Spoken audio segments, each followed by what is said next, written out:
Be the night, it's still the morning. You can look forward to the night, because tonight's a night. Hey, everybody, thank you very much for joining us. We got a very, very busy Wednesday. Right now, let's dial in the former campaign manager for Donald Trump, Corey Lewandowski, down in our nation's capital. Corey, good morning to you. Good morning. There's going to be a lunch over at the White House later today at noon 30. The president has called in all the Republican senators, and I think he's going to try to make sure that he can get as many of them as possible to vote to proceed next week on the repeal bill. What are you hearing about this? Look, I know that the president is a great deal maker, and we were very, very close on this piece of legislation. There are a couple tweaks that I think need to happen to bring Senator Mike Lee from Utah on board. And I think, look, it's been publicly reported that there are probably 2 Republican U.S. senators who aren't going to support the bill. Rand Paul from Kentucky and Sue Collins from Maine. Now, you don't necessarily need them if you get everybody else and you put Mike Pence in the chair and he breaks the tie. So I think this bill is going to get done. The president's probably going to close the deal today. And if that's the case, this bill moves forward. Wow, what is your source on that? Is that a gut feeling or is that a sourced feeling? No, my source is I know the president. I know he's a great deal maker. I know he's going to do whatever it takes to get this done. I know Mike Lee is someone who wants to support the president on this piece of legislation. I know that other members of the Republican Senate caucus want to support the president on this. Look, this is something that the American people have been fighting for, and the U.S. Senate has talked about for 7 years. It's now time for action. The president's going to get this bill done. He's campaigned on it. It's time to move forward. Corey, what in the world? Why these 4 Republican senators, they voted, 3 out of the 4 voted in 2015 to repeal. Now they're saying, no, we're not going to vote on that very same bill that we voted on 2 years ago. We're going to vote against it. What is it? I mean, the American people, first they were frustrated. Now they're getting mad. I mean, what's happening? Are they closet Democrats, these Republicans? Are they on a mission to make sure that the president doesn't succeed? No, you know what I think it is? I think, whether it's Jerry Moran or it's Mike Lee or it's Rand Paul or Susan Collins, what they've all said is they want to see specific things in the bill that aren't there yet. But it's getting very close. You have to remember, this is a bill that's going to deal with the opiate problem, which is huge in the state of New Hampshire, which is huge in a number of states. We've got Rob Portman, the senator from Ohio, who's now going to support the piece of legislation because we're going to put money into that bill to make sure that people in his state who have a drug problem are taken care of. I think at the end of the day, these U.S. senators are going to come on board. They're going to support the president's agenda because it's the right thing to do for the American people. Oh, okay, Corey, so what you're saying is the 2 no's at this point are Rand Paul and Susan Collins. And that list we've been putting up of Susan Collins, Murkowski, Capito, and Portman, those are 4 no's, we think. You're saying those 3 of the 4 could be yeses. And Jerry Moran? Look, I think Jerry Moran and Shelley Moore Capito, I think they want to get to a yes. They want to help the president's agenda. They also have to fight for the people in their state who have this terrible addiction to opiates. And we've seen this in my state of New Hampshire, in the state of Ohio, in the state of West Virginia.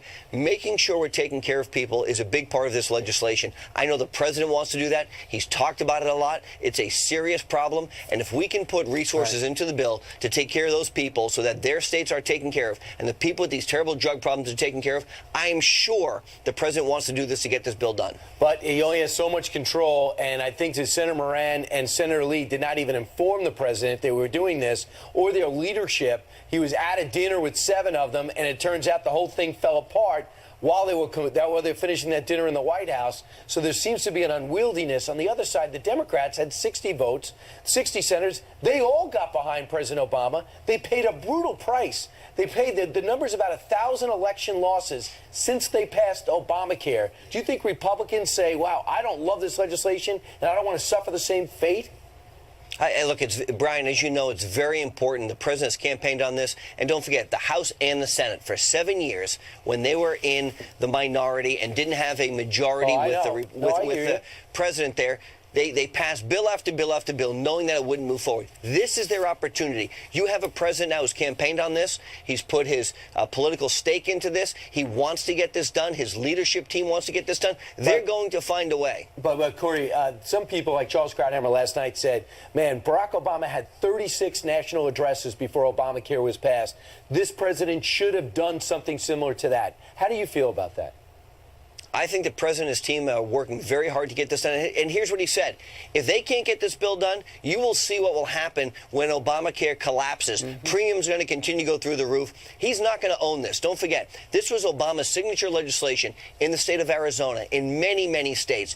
Premiums are up over 100%. People are losing their health care. Look, let's increase the amount of money that people can put into their HSAs. Let's make some minor modifications so we can get this bill done. This is important for the American people, so everyone has health care. All right, let's talk about the president's, one of his latest tweets about fake news. So we saw at the G20 summit, Angela Merkel invited the leaders of 20 different countries to have a dinner. We remember the video of Melania sitting next to Vladimir Putin and talking with the interpreter in between them.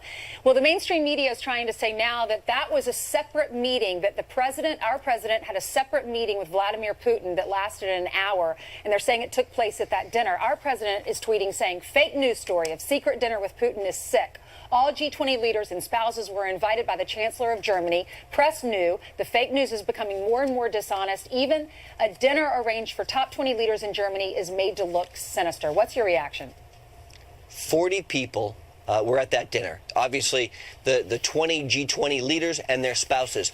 Our best representative, who is stunningly beautiful and incredibly intelligent, sat next to Vladimir Putin at the request of the German Chancellor. Right. She had a conversation with Vladimir Putin. It was her dinner partner for a few hours. Big deal. And then you know what the president did? Our president, he got up and he walked over and he saw his beautiful wife, the First Lady of the United States, and he had a conversation with her. How is this, a fake? How is this anything other than the President of the United States going over and seeing the First Lady, who, by the way, speaks 5 languages, is incredibly beautiful, and is incredibly intelligent, and is a great representative of our country? Well, here's the thing, Corey. As you know, this is the mainstream media's opportunity to connect Russia, once again with the president, to make it look like there was some subterfuge or something else going on at that particular dinner. Yeah, but there's nothing there. Look, the president wasn't even seated near her, and there were 40 people. This is, the president, if he drives in the car for 35 seconds, there's a giant press pool behind him. All of a sudden, it's a secret meeting. There's nothing secret about this. There were literally hundreds and hundreds of cameras when the president spoke to Vladimir Putin. We saw the replay 1,000 times, probably, of the handshake. And then he's seated at a dinner with 39 other people.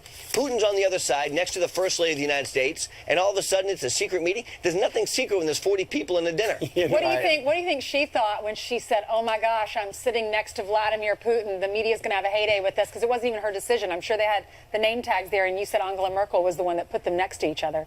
Well, clearly, look, the president and the first lady were guests of the G20, guests of Germany, so I'm sure they had nothing to do with the seating chart. But what I do know is this, is the first lady is incredibly intelligent. She speaks 5, 6, 7 languages. And if she had a conversation with Vladimir Putin as a person who represents the United States, that is a benefit. Let's find ways, again, let's find ways we can work together. If that means we can work with Russia to defeat ISIS, then fine, let's do that. The president said it 100 times. I don't understand why we want to have enemies all around the world. Let's make some friends for a change. Right, and lastly, the president's going to Ohio. He's going to have a rally.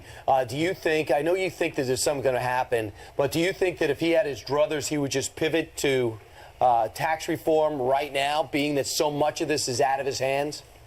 Well, tax reform is a very, very important component of the president's agenda. And I think what you'll see, hopefully, is 3 big components. You'll see the repatriation of money coming back from overseas, which is going to be a huge boost to the economy. You'll see, probably the increase in deductions for middle class and working families so they can have more deductions. And you'll see the simplifying of the tax burden, the tax code. Look, if that happens, I love when the president's on the road personally. I don't know if the staff loves it, but I do. I think he's the very best when he's on the road talking directly to the American people. Ohio's been a great state for the president, and I love when he goes directly to the American people. Well, it's great television. I'm sure we'll have it here on Fox. All right, Corey, thank you very much for joining us live. So, thank you. Corey thinks it lives. Healthcare lives. Absolutely, which makes perfect sense because it sounds like the vote is going to be on Monday to proceed. And then it sounds like if it does pass in the Senate, then the president will go out to Ohio and it will be a victory lap. Well, Brian just wants us to say you're right. Brian was saying it's going to pass. We were saying, right, Jillian? Brian's like, I'm right. I'm right again. I stand in the corner and I just laugh at You think it's all about me. It is all about Brian, right? Don't you guys know that? I think, or I...